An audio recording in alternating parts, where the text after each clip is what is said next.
The auctioneer's gavel had not yet fallen, but Sue Wynn already knew how this would end, because her father would not meet her eyes. She was 19 years old, and she had spent the whole of that spring afternoon in Timber Hollow, Colorado, standing at the edge of Otis Pratt's general store, watching a man she barely knew count coins into her father's shaking hand across the counter. Her father kept his gaze fixed on the ledger book, on the neat rows of numbers that had swallowed his tea shop, his savings, and now, it seemed, his only daughter. "You understand the terms," Pratt said. He wore a black coat even in the heat, buttoned to the throat. "The girl marries Boone, the debt is settled. Everybody walks away with something." Wynn's stomach turned over.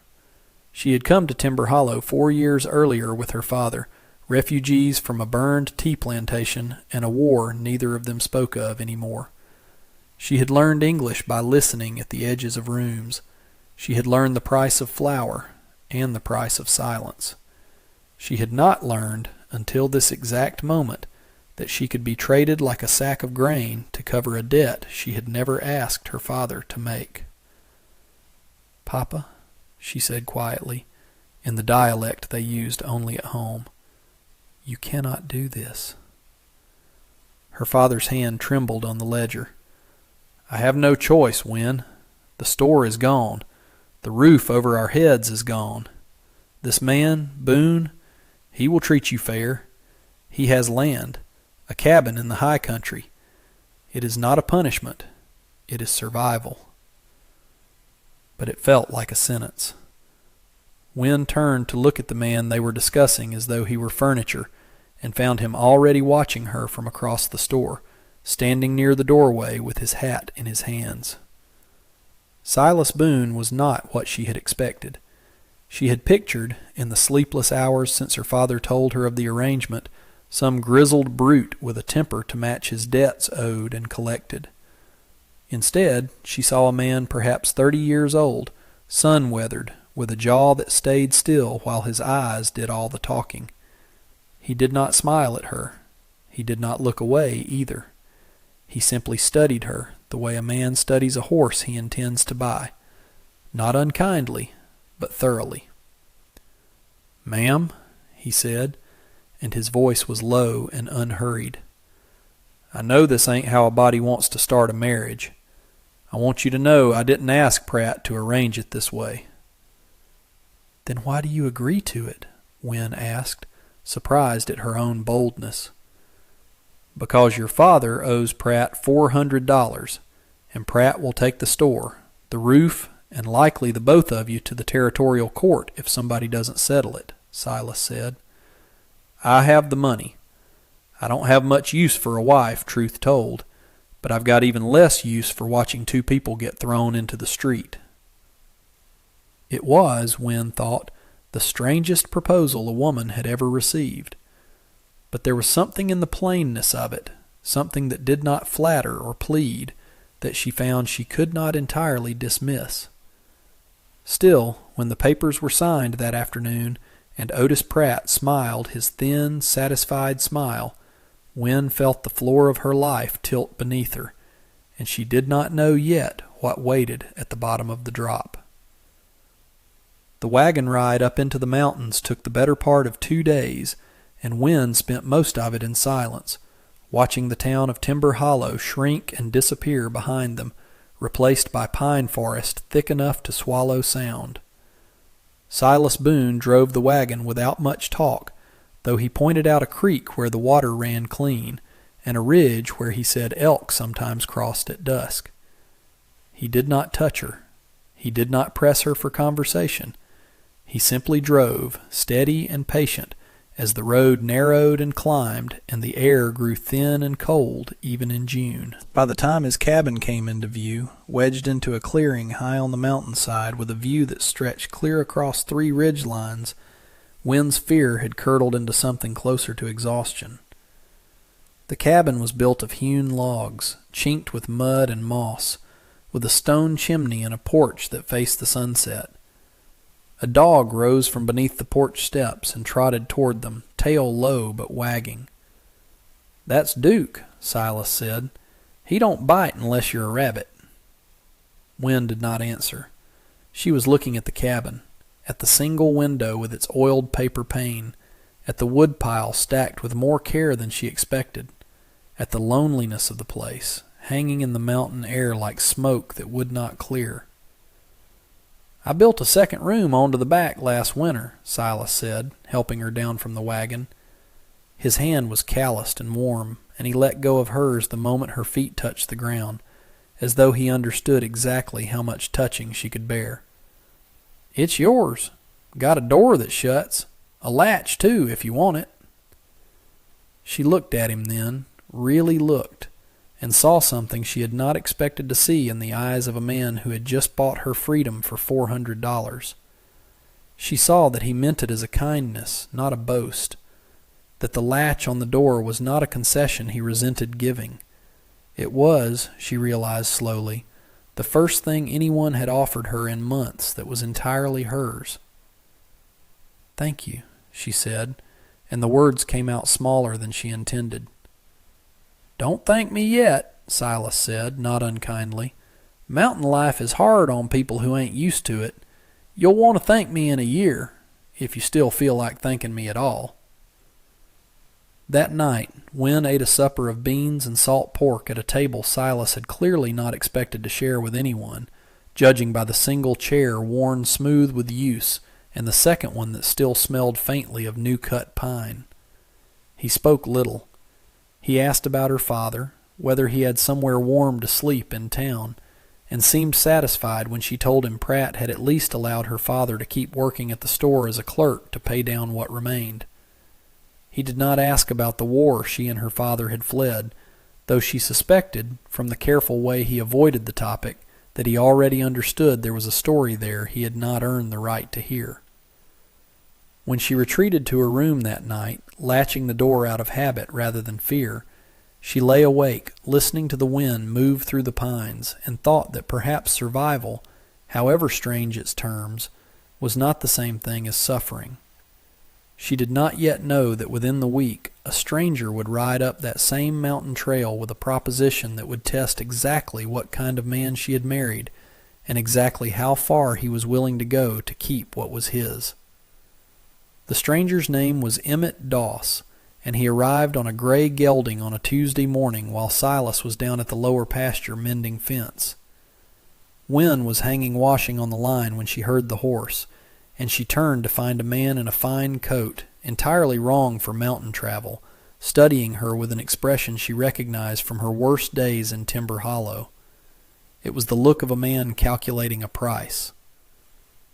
"You'd be the new Mrs. Boone," he said, tipping his hat with exaggerated courtesy. "I'd heard Silas finally took a wife. Didn't expect she'd be quite so, shall we say, exotic?" Wynne said nothing.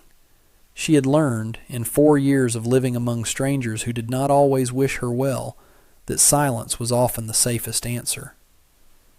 "I represent the Colorado Timber Company," Doss continued, dismounting though no one had invited him to. "We've an interest in this parcel. The whole ridge, actually. Timber rights clear down to the creek. Your husband's been stubborn about selling. I thought perhaps a woman new to the arrangement might have more sense about her than a man set in his ways." "My husband is not here," Wynne said, finding her voice at last. "You should speak with him." "Oh, I intend to, but I wanted you to hear the number first, from me, plain. $2,000 for the timber rights alone. He keeps the cabin, the pasture, everything he actually needs. He's just being ornery about the rest." Doss smiled, and the smile did not reach his eyes. "A woman in your position, married for a debt, as I understand it, might see the sense in $2,000 a bit more clearly than a man too proud to take it." Something cold moved through Wynne's chest, but beneath the cold was something else, a small, hot flare of anger she had not expected to find in herself. "You know nothing of my position," she said. "I know your father still owes Otis Pratt $120, Doss said, and his voice dropped its politeness for just a moment, long enough for her to see the threat underneath it. "I know Pratt and I do business together. I know a debt like that could get called in sudden if the man who owes it doesn't have friends looking out for his interests." It was at that moment that Silas came around the side of the cabin, having heard the horse from the pasture below, and Wynne watched the change come over him the way she imagined weather changed on the mountain, fast and total. He did not shout. He did not reach for the pistol at his hip. He simply walked forward until he stood between Wynne and Emmett Doss, close enough that Doss took an involuntary step back toward his horse. "You've got business with me, Doss. You come find me at the fence line like a man," Silas said. "You don't come sniffing around my wife while I'm not standing here." "I was only discussing a business proposition," Doss said, though his composure had thinned considerably. "I heard the tail end of it," Silas said. "Heard you mention Pratt's name, too, like it was a threat you meant to leave hanging over her head. That was a mistake." "There's no cause to get worked up, Boone." "There's every cause," Silas said, and his voice stayed level, which somehow made it more frightening than shouting would have. "You get on that horse, and you ride back down this mountain, and you tell the Colorado Timber Company that Silas Boone's answer is the same as it was last month and the month before that. This land ain't for sale. Not the timber, not the pasture, not 1 inch of it. And if you ever come up here again while I'm not around to answer for myself, you'll find this mountain a great deal less hospitable than you found it today."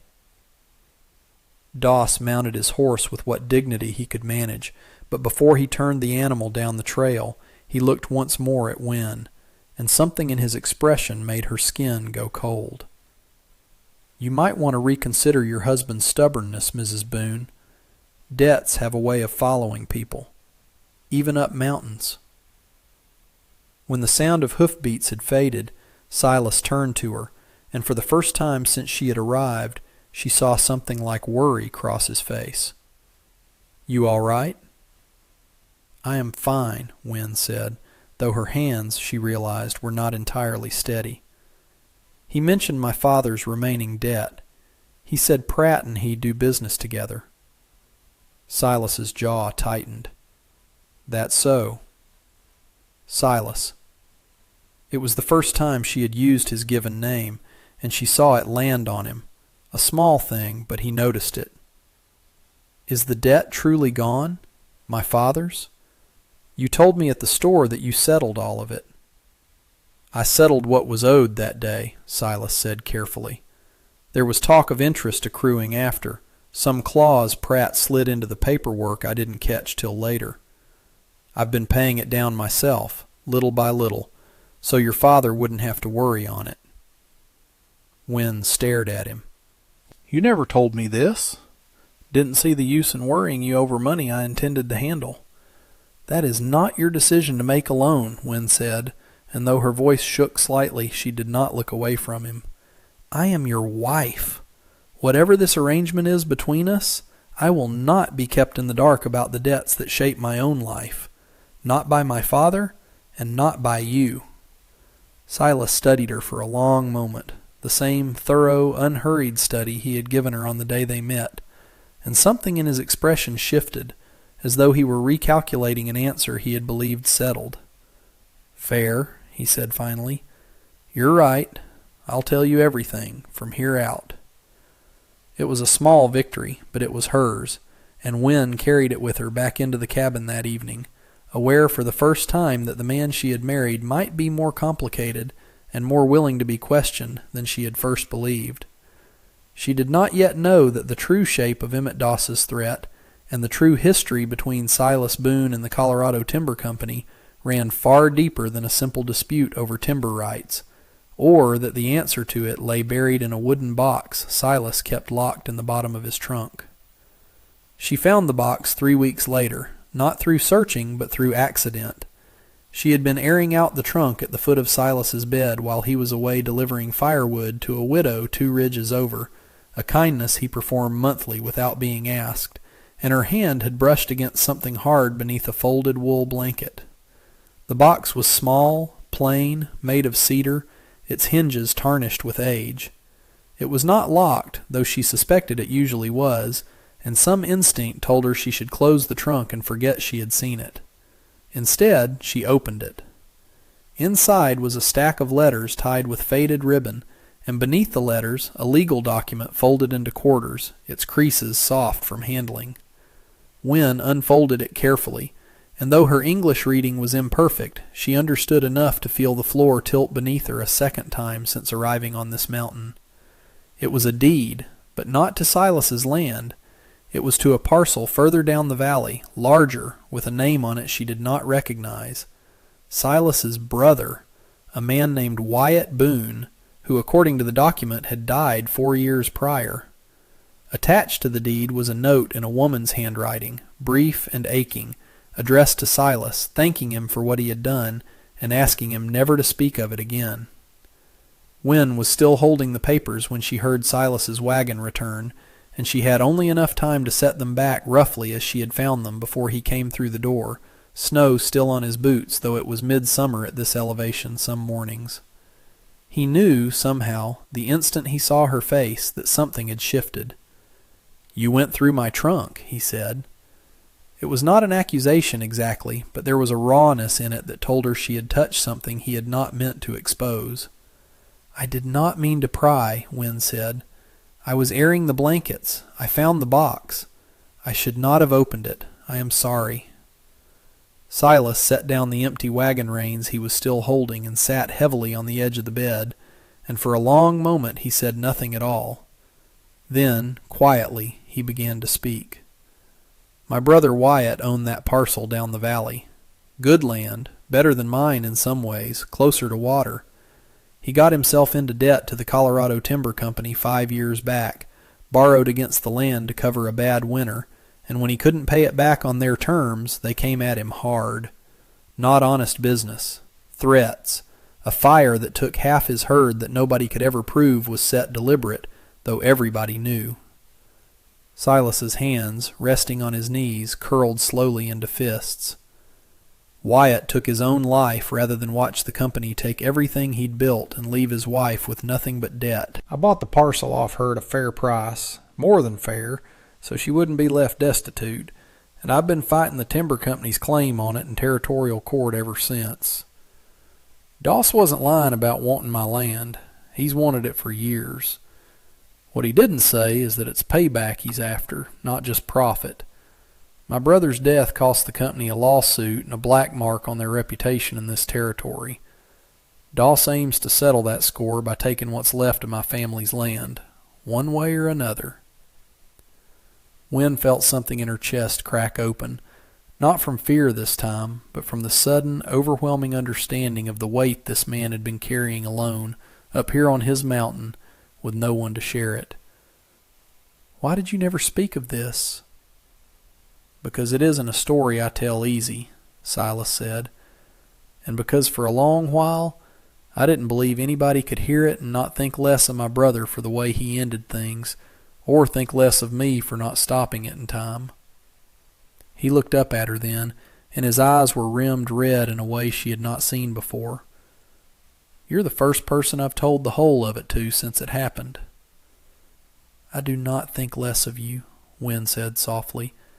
"I think you have carried a grief the size of a mountain, alone, for years. I think that is a heavier thing to survive than most people ever have to survive."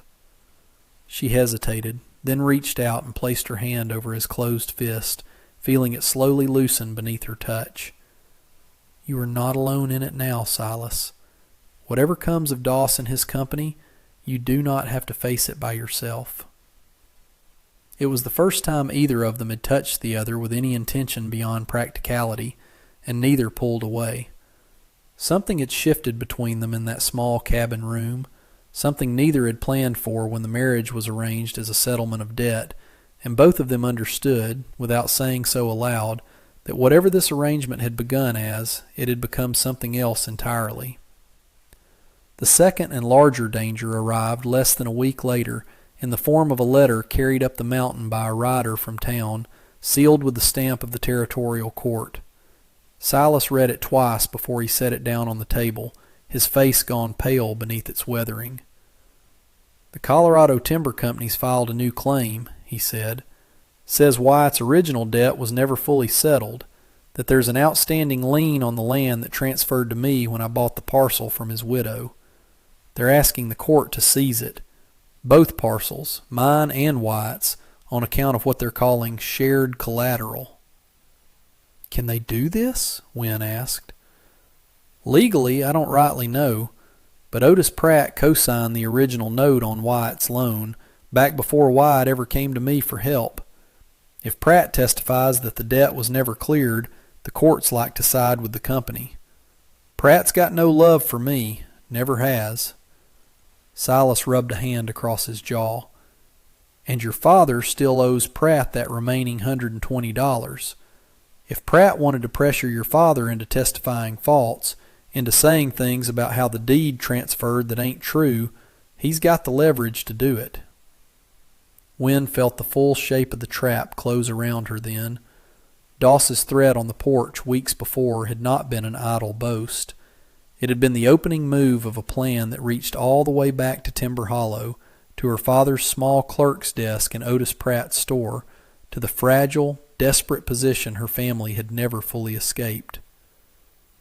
"Then we must go to Timber Hollow," Wynn said, "before the court hearing. I must speak with my father." "Wynn, if Pratt sees you coming, he'll know something's afoot." "Then I will not let him see me coming." Something had steadied in her voice, a determination Silas had not heard from her before, not in the quiet weeks of their marriage, not even in the moment on the porch when Doss had threatened her outright. "You have carried this alone for years, Silas.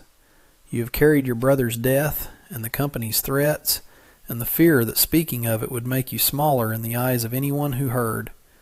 But you are not the only one in this cabin who knows what it is to survive by being underestimated. Let me go to my father. Let me find out what pressure Pratt has truly put on him, and whether there is a way to free him from it before the hearing, so that when the moment comes, he has nothing left to fear by telling the truth." Silas looked at her for a long moment, and Wynn watched him weigh, visibly, the old instinct to protect her by keeping her at a distance, against the newer instinct, the one that had been growing quietly since the day he handed her a latch for her own door, to trust her as an equal partner in whatever came next. "All right," he said finally. "We go together, but we go careful." They rode down the mountain 2 days before the hearing, and Wynn insisted on going alone into Pratt's store, while Silas waited with the horses near the edge of town, out of sight of the main street. Her father was behind the counter when she entered, thinner than she remembered, his eyes widening with a mixture of joy and fear at the sight of her. "Wynn," he breathed, "you should not be here. If Pratt sees you—" "Papa, I need the truth. Has Pratt asked you to testify against Silas, about Wyatt Boone's old debt?" Her father's face crumpled, and in that crumpling, Wynn had her answer before he even spoke. 3 days ago. He came to me, said if I told the court the deed transfer to Silas was improper, that Wyatt's widow had been coerced into selling below value, he would forgive the last of what I owe him. I did not know what to do, Wynn. I am so ashamed." "You have nothing to be ashamed of," Wynn said, taking her father's trembling hands in hers. "You have been a man drowning, grasping at whatever kept your head above water. But, Papa, listen to me. Pratt has been using our debt as a leash on this family since the day we arrived in this territory. It ends now. Silas has been quietly paying down the interest on the very account Pratt claims we still owe. I have seen the ledger myself. If we bring proof of those payments before the court, Pratt's claim that we are still beholden to him collapses, and so does whatever hold he believes he has over your testimony." Her father stared at her, and something in his exhausted face began, slowly, to lift. "You have become someone I do not fully recognize," he said softly. "Someone stronger than the daughter I sent up that mountain. "I did not become anyone new, Papa," Wynne said. "I simply found the parts of myself that were always there, waiting for a reason to stand up." The hearing took place 2 days later in the territorial courthouse, a plain, clapboard building that smelled of pine tar and old paper. Otis Pratt sat near the front with Emmett Doss and a lawyer from the Colorado Timber Company, all three wearing the particular smugness of men who believed the outcome already settled. Wynne's father sat near the back, pale but resolute, a folder of payment receipts clutched in his lap that Silas had gathered from his own careful records, proof of every dollar paid down against the debt that Pratt now claimed remained unsettled. The judge, a tired man named Everett Cross, who had clearly heard more land disputes than he cared to count, called the company's lawyer to present their claim first. The lawyer spoke at length about liens and collateral and the transfer of debt from Wyatt Boone's estate, painting Silas as a man who had exploited his brother's tragedy to seize land improperly. When it came time for Silas to answer, he did not raise his voice, did not perform outrage for the courtroom the way the company's lawyer had. He simply laid out the truth, plainly, the way he did everything. He described his brother's death, the fire that had taken half the herd, the price he had paid Wyatt's widow, more than fair market value, to ensure she was not left destitute. He produced the original bill of sale, signed and witnessed, and beside it, the ledger of every payment he had made toward the residual interest on the note Pratt now claimed was still owed. "If this debt were truly unsettled," Silas said, "Mr. Pratt would have record of my payments refusing to apply, of some dispute raised at the time each payment was made. He has no such record, because every payment was accepted without protest, until it became convenient for the Colorado Timber Company to claim otherwise." Judge Cross turned his attention to Otis Pratt. "Mr. Pratt, is this ledger accurate? Were these payments accepted as satisfying the interest on the note?" It was the moment Wynne had been waiting for since she stepped off the wagon in Timber Hollow weeks before, married to a stranger to settle her father's debt. She watched Otis Pratt's face, watched him calculate, as he always did, the safest path for his own interests. She saw him glance once at her father, at the folder of receipts in his lap, at the quiet, unwavering way her father met his eyes without flinching this time. "The payments were accepted," Pratt said finally, his voice taut. "The ledger is accurate." It was not a full confession, but it was enough. Judge Cross studied the documents a moment longer, then set down his gavel with the flat, unceremonious finality of a man who had made up his mind. "The court finds no basis for the Colorado Timber Company's claim against either parcel. The original debt was satisfied through documented payment, and the transfer of Wyatt Boone's estate to his brother was conducted in good faith and at fair value. This case is dismissed." Emmett Doss's face went the color of old ash, and he left the courthouse without a word to anyone, though Wynne caught the look he threw at Pratt on his way out, the look of a man already calculating who else he might squeeze to recover what he had lost. But that was a problem for another day, and for the first time in weeks, Wynne let herself breathe fully, standing beside Silas on the courthouse steps as her father approached, tears standing openly in his eyes. "I am sorry, Wynne," her father said, "for everything, for the debt, for the marriage, for putting you in a position no daughter should have to bear." "Papa," Wynne said, taking his hands once more, "you did not put me in this position. Fate did, and a hard winter, and a man named Otis Pratt who believed our family had no worth beyond what it owed him. But look what came of it." She glanced at Silas, who stood watching the exchange with an expression she had come to know well, quiet, careful, and beneath the quiet something warmer than she had ever expected to find on that mountain. I do not regret the road that brought me here." 3 months passed on the mountain, and the cabin that had once felt like a sentence to Win now felt entirely like a home. The second room she had been given on her first night, with its door and its latch, stood mostly unused now, its door left open more often than not, though she and Silas had never spoken the matter into formal words. Some agreements, she had learned, did not need speaking. They simply grew, the way moss grew on the north side of the cabin, slow and certain and rooted. The Colorado Timber Company did not return.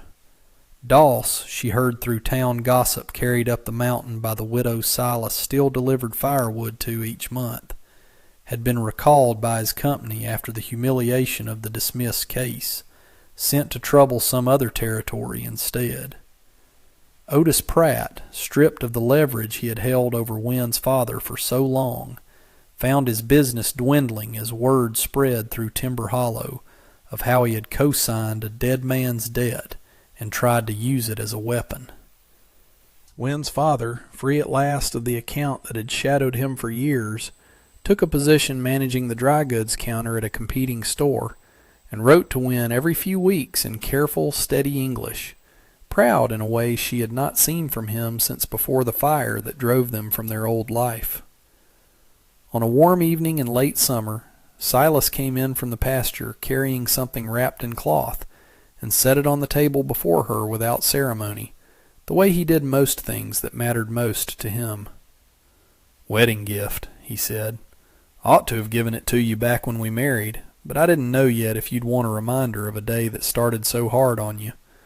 Figured now, with everything settled, it might mean something different."